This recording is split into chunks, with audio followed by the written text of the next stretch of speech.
So I have this serious pet peeve about how when we're kids, we are told whether we're creative or not, especially when it comes to art. And I was a 5 year old going to kindergarten. They threw a smock over my head and put an easel in front of me and said, go ahead and finger paint, and that I could get the paint all over me. It didn't matter. It could be on my hands, it could be on my clothes because my clothes were protected by the smock. I still remember the smell of the shirt that they put on me. It was a big men's shirt and they buttoned it up the back, and that's how they made smocks. I still remember how it smelled because it was the most exciting thing in the world to me to make a mess. I was 5.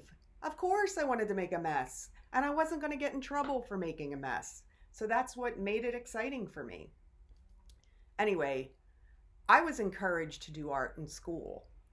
Teachers encouraged me, and it was probably because of the pure joy that they saw me have in my face and in my whole energy and body whenever I was allowed or given the opportunity to create. So I still find that joy today, and I thank those teachers for that encouragement.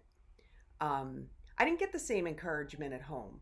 Um, you know, I grew up where art was just kind of like a hobby, and was your room clean yet? Like, why are you doing that if you didn't do this? That kind of thing. And it just was like there.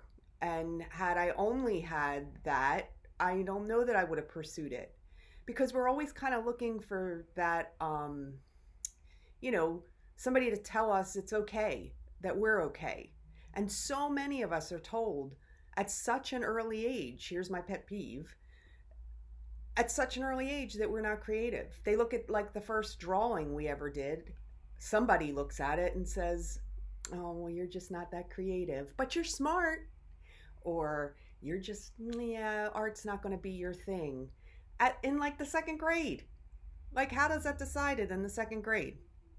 And what is crazy to me is that we don't do that with anything else in life. If you want to be a basketball player, first time you pick up the basketball, you're not Michael Jordan. If you want to be a cello player, the first time you pick up a cello, you're not Yo-Yo Ma playing in a symphony. You have to practice. And art is the same exact thing. You have to practice your art if you want to develop your skill and if you want to develop your creativity.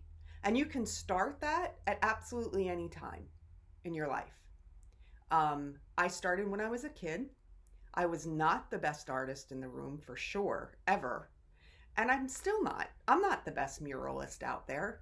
I'm not the best painter out there. I just love what I do, and I do an awful lot of it. So I practice it, and I have really developed my skills. So I do it quickly, I do it creatively, and I do what I do well because I've practiced. The same way as if I wanted to be a really good piano player, I would have had to have practiced every day.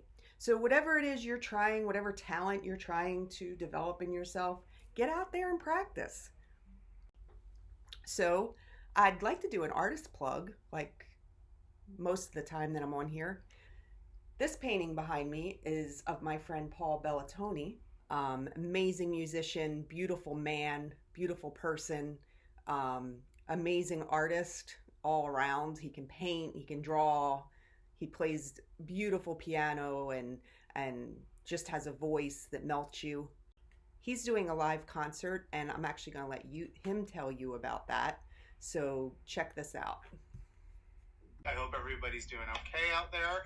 I just want to invite everyone to my show on Stager.com this Saturday at 7 p.m. Pacific time, 10 p.m. Eastern time. I'll be doing some original material. I'm going to be doing some covers. I'll take requests.